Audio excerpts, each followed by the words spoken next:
He said I wasn't worthy, not polished enough, not the right fit, and he said it into a microphone at his wedding, with his bride smiling beside him. Tonight, on the Confession Stories, a woman walks into her ex's perfect London evening and leaves with something better than an apology. Her name is Emily. This is At My Ex's Wedding, the one who tried to humiliate me.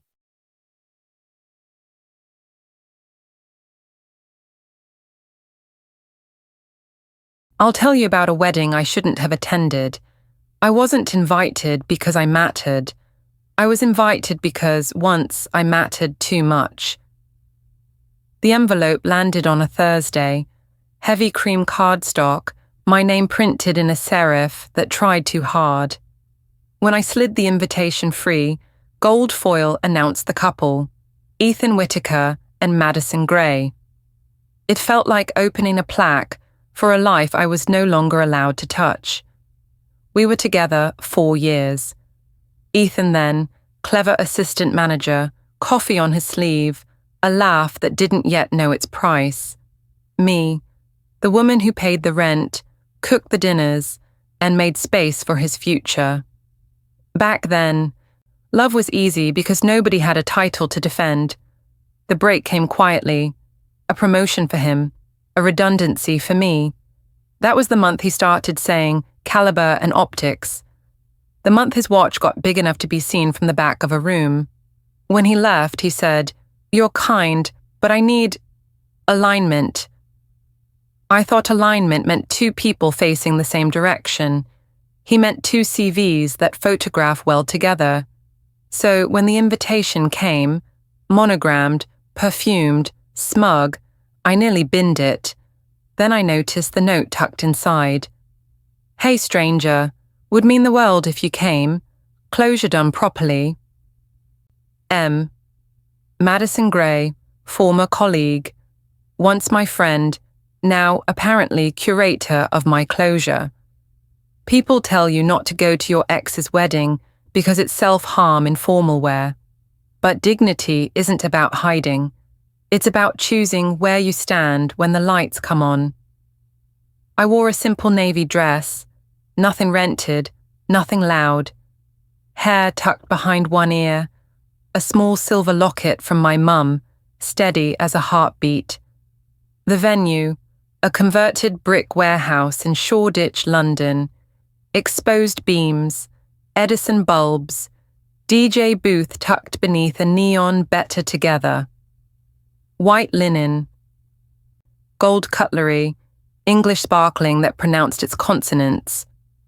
At the entrance, a planner with a clipboard scanned my place card like a barcode. "Table 7, she smiled. "Towards the back." Table 7 had a clean sight line to the stage and a safe distance from the laughter. 3 women compared sleeve details. A man explained his boat on the Broads.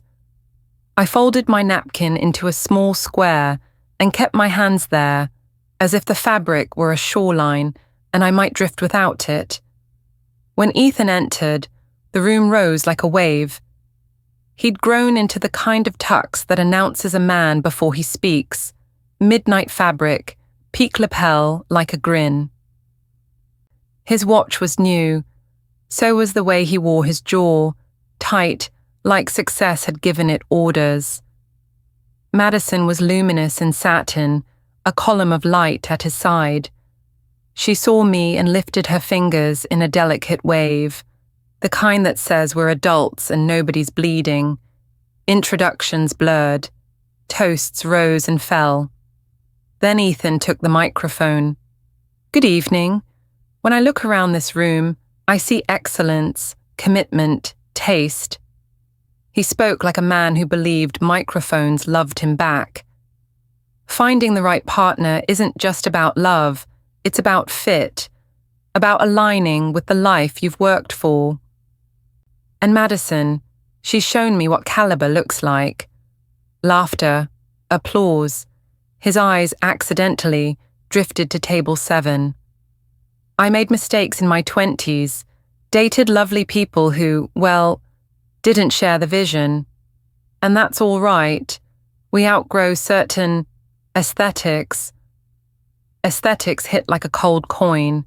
It dropped through me and lodged between my ribs. It takes a woman of grace, of class, to stand beside a director. Someone whose presence lifts a room. Tonight, I'm grateful I found the woman who matches the life I lead. A camera flashed. My locket warmed against my skin. Like my mum's hand was there. The MC smiled his trained smile. And now, any friends who knew our couple when love was just beginning? Madison's eyes found mine, soft, apologetic, performative. She tilted her head, a cue dressed as kindness. I stood. My chair made a polite sound against the floor. The room turned like a field of sunflowers, all at once. Congratulations. I knew Ethan when ambition was something we talked about over takeaway and flickering bulbs. Back then, he wore a 30-quid watch and never checked it during dinner. A ripple. A couple of brave laughs. I'm happy he found a partner who mirrors the life he wanted, truly, because the right mirror doesn't change you, it only shows you what you are always going to become. Silence. Cutlery shifting. A cough trying to be a laugh. I used to think worthy was something other people handed you. Now I know, it's a weight you choose to carry for yourself. I lowered the mic. Balcony smile from Madison. Ethan's jaw argued with his cheekbones. Back at table 7, the boatman leaned in. Were you two? Yes. Once. Dessert arrived disguised as architecture. A tower of sugar pretending not to be sweet. At the back, a screen warmed up. On the projection, a folder title bloomed. Our Story, Final. Ethan passed his iPhone to the AV tech, tapping, pointing, confident. And didn't lock it. The slideshow began with music that sounded expensive, the kind that buys silence. Pictures faded in, Ethan in a tux, Madison in sunlight, smiles rehearsed to perfection. Each frame a sermon on success. Then, a picture I'd taken. Ethan on his old sofa, holding a burnt pizza, laughing like the world couldn't touch him. They'd cropped out my legs, but I recognized the throw I bought, the lamp from my flat. He'd rewritten even the background. Polite claps like rain on glass. An aunt at table 3 paused mid-sip to inspect my dress, then adjusted her pearls like they were an answer. As the final slide faded, the microphone found him again. Some journeys are about rising above your past, he said, smiling like a headline. His eyes passed over me the way people skim a sail rail. Not everyone evolves. Some folks choose comfort over growth. A few guests laughed too quickly, then checked if it was allowed. He angled the mic, confidential now. There's a dress code to the life you build. You learn who's read the memo. The waiter beside me hesitated with the Prosecco. My phone lit. You okay? An old co-worker I hadn't seen since uni. He kept going. Madison gets it. Presentation, the right rooms, the network. Some people think rent is a personality. She thinks legacy. A man near the bar snorted, then pretended it was a cough. The planner checked her clipboard like the running order might save her. I touched the edge of my locket. Inside, my mum smiled in a charity shop dress that still fit the room. Some people never learned the code, he added, glancing at my navy. It landed like lint on a black tux, small but placed. I could have walked out, but leaving would have given him the finale he wanted. So I stayed, steady, cataloguing each little blade until it dulled itself. When he finally set the mic down, the applause arrived late and obedient. He mistook the delay for awe. Madison leaned in to whisper. Her smile didn't quite make it back. I lifted my glass and didn't drink. Across the table, the boatman murmured, "Guy's digging his own hole, eh?" Almost a smile. Almost. The MC tried to move on. The room stalled. A photograph caught mid-blink. At the AV desk, Ethan handed over his iPhone to cue our story. Final. AirPlay icon spinning. Screen mirroring on. And he didn't lock it. Music returned like nothing had happened. People swayed. Glasses refilled. Laughter glued the night back together. I stayed seated. My silence was the most expensive thing I wore. At the back, the AV tech mirrored Ethan's iPhone. AirPlay connected to the projector. The Photos app sat open, a thumbnail grid ready to play. The little green bar above said screen mirroring. Ethan drifted table to table, harvesting praise. He nodded like a man who'd won something permanent. I took my own phone out, opened WhatsApp, found the archive thread with his name. The last thing from him months ago. Sometimes I still miss what we had. You were my peace. I'd kept the screenshots, his admissions typed past midnight. You're the calm my life doesn't deserve.